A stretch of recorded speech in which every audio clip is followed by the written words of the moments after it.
Hello, xin chào các bạn đã quay trở lại với review 5 phút.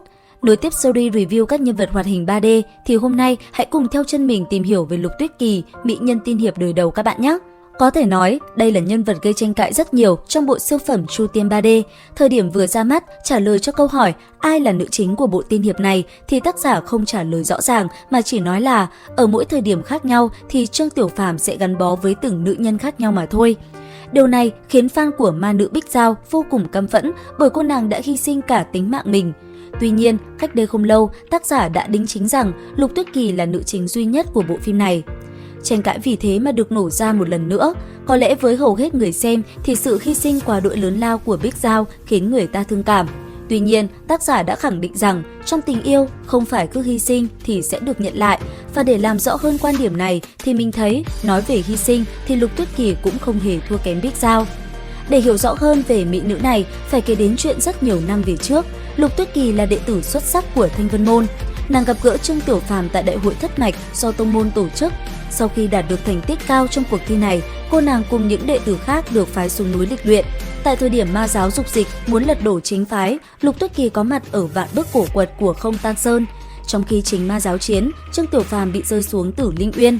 Lúc bấy giờ, cô nàng không tiếc nguy hiểm nhảy xuống cứu hắn. Thời gian rất nhanh trôi qua, sau khi hội tụ tại bờ biển vô tình, Lục Tuyết Kỳ đã cùng Trương Tiểu Phàm vượt qua sinh tử khi đối đầu với ma giáo.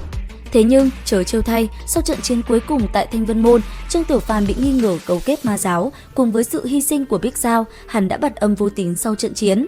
Thời gian trôi qua, 10 năm sau, Tiểu Phàm gia nhập ma giáo Quỷ Vương, trở thành quỷ lệ, biệt danh huyết công tử khát máu. Còn Tuyết Kỳ, mỗi khi nhớ đến Tiểu Phàm, đều múa kiếm trên vọng nguyệt đài để giải tỏa nỗi nhớ thời nàng khổ luyện, tu vi tiến triển có thể nói là một ngày ngàn dặm, tiềm lực đuổi kịp Thanh Diệp tổ sư, thành người đứng đầu thế hệ trẻ dưới trướng Thanh Vân Môn. Tuy nhiên, khi họ gặp lại đã đứng ở hai trường phái đối lập, tình thế loạn lạc khiến nhiều lần Lục Tuyết Kỳ phải chĩa kiếm về phía đối phương. Nhưng trải qua nhiều sóng gió, khi chứng kiến quỷ lệ rất gần với bờ vực sinh tử, nàng lại quyết định nghe theo con tim mình mà ra tay cứu giúp. Có thể nói, theo thời gian trôi qua, tình cảm Lục Tuyết Kỳ dần lớn lên, dù lời thoại không nhiều nhưng từng câu nói đều sâu sắc và chín chắn vô cùng.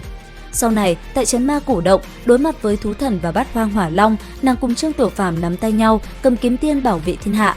Khoảnh khắc vượt qua kiếp nạn, dưới ánh sao trời lấp lánh, họ ôm nhau say đắm, mặc kệ tương lai. Thế nhưng, đại chiến nổ ra, Quỷ Vương luyện thành công huyết trận, ông quyết định tấn công Thanh Vân Môn. Tại thời điểm ấy, Quỷ Vương dùng tứ linh huyết trận khống chế tâm trí của mọi người. Thanh Vân và bách tính lê dân nguy cơ sớm tối. Tuyết Kỳ đưa một thôn chạy trốn, không dám ngoảnh đầu lại mà rời đi. Trở về Thanh Vân, cùng với Thanh Vân và những người chính đạo đối mặt với tử chiến, Đại sư Thủy Nguyệt thấy chính đạo không địch nổi, muốn Tuyết Kỳ rời khỏi. Nhưng Tuyết Kỳ lại quyết định ở lại bảo vệ mọi người.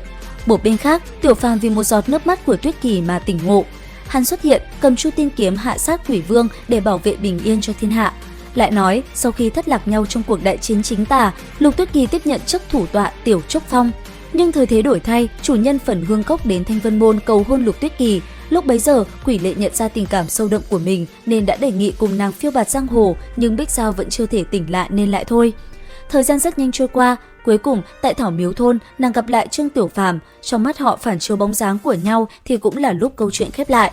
Trải qua bao trắc trở với nam chính, cuối cùng cũng có thể ở bên nhau khi Trương Tiểu Phàm nguyện vì nàng mà từ bỏ tất cả thế gian thì sợi dây trói buộc giữa họ không còn gì có thể cắt đứt nữa.